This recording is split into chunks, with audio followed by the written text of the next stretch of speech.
ছাত্ৰ ছাত্ৰীসকল, আজি আমি সমান্তৰ প্ৰগতি এটাৰ সাধাৰণ অন্তৰ কিদৰে নিৰ্ণয় কৰা হয় সেই বিষয়ে আলোচনা কৰিবলৈ লৈছোঁ। তোমালোকৰ পাঠ্যপুথিৰ অনুশীলনী 5.1ৰ 3 নম্বৰ প্ৰশ্ন। এই প্ৰশ্নটো দিয়া আছে সমান্তৰ প্ৰগতিসমূহৰ প্ৰথম পদ আৰু সাধাৰণ অন্তৰ নিৰ্ণয় কৰা। আমি 1 নম্বৰ অংকটো লৈছোঁ। 1 নম্বৰ অংক হ'ল 3, 1, -1, -3, ... অৰ্থাৎ এইফালে আৰু বহুতো পদ আছে। এতিয়া ইয়াত প্ৰথম পদ মানে যিটো প্ৰথমৰ সংখ্যা হ'ব সেইটোৱে প্ৰথম পদ। ইয়াত প্ৰথম পদ এ, প্ৰথম পদক এ আখৰেদি বুজায়, গতিকে এইটো হ'ব 3। সাধাৰণ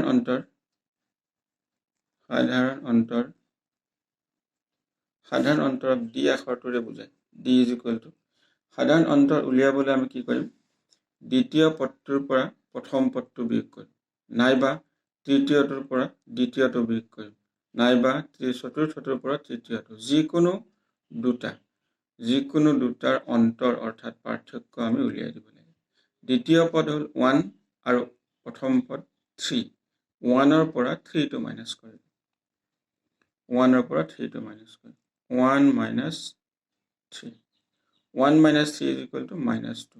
গতিকে সাধাৰণ অন্তৰ হ'ল -2। এইটো। ইয়াৰ পিছত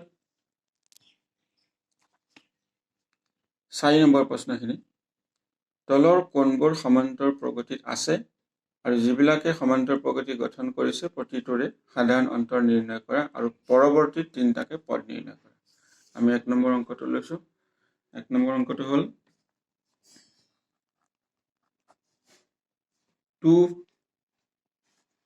4, 8, 16। সমান্তৰ প্ৰগতিত আছেনে নাই প্ৰথমতে আমি চাব লাগিব। ইয়াত এইটো প্ৰথম পদ, দ্বিতীয় পদ, তৃতীয় পদ, চতুৰ্থ পদ। আমি দুটা পদ বিয়োগ কৰি চাম। ইয়াত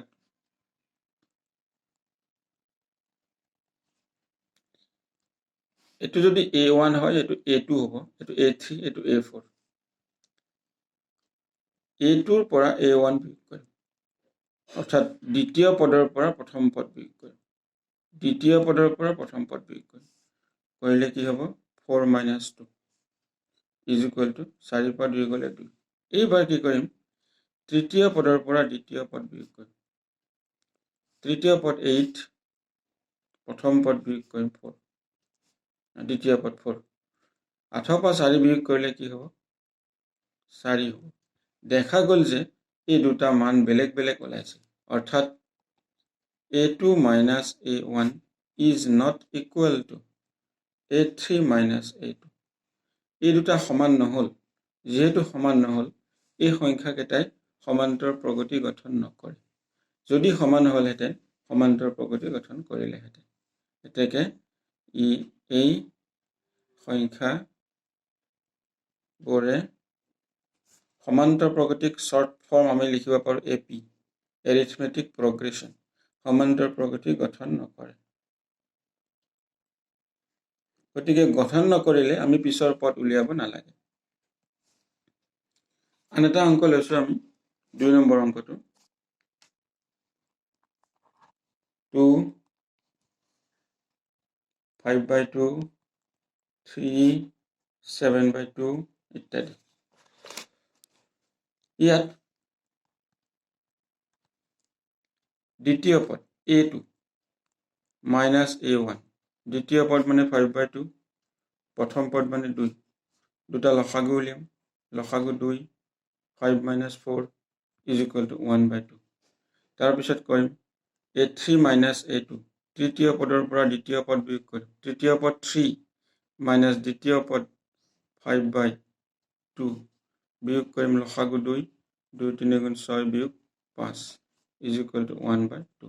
দেখা গ'ল যে দুইটাৰ মান সমান হ'ল। এতেকে A2 - A1 is equal to A3 - A2। এতেকে সমান্তৰ প্ৰগতি গঠন কৰে। যদি গঠন কৰে, ইয়াৰ সাধাৰণ অন্তৰ কি হ'ব? ইয়াৰ সাধাৰণ অন্তৰ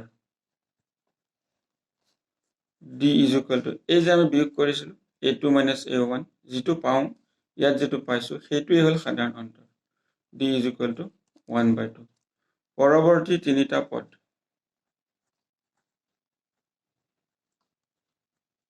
ক্ৰমে পৰৱৰ্তী তিনিটা পদ অৰ্থাৎ আমাৰ ইয়াত আটাইতকৈ শেষৰ পদ হ'ল 7/2 ইয়াৰ লগত আমি এই d টো যোগ কৰিব লাগিব এইটো 1/2 যোগ কৰিব 7/2 প্লাছ হাফ এইটো কিমান হৈ চাব লাগিব 2 লসাগু 7 প্লাছ 1 8/2 8/2 মানে 4 তাৰপিছতো হ'ব এই 4ৰ লগত আকৌ হাফ প্লাছ কৰি দিম 4 প্লাছ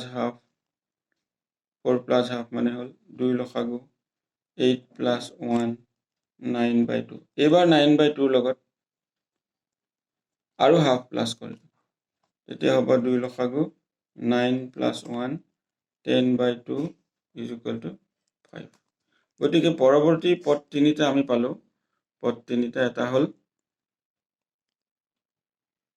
4 এটা হ'ল 9/2 এটা হ'ল 4 এটা হ'ল 9/2 আৰু এটা হ'ল 5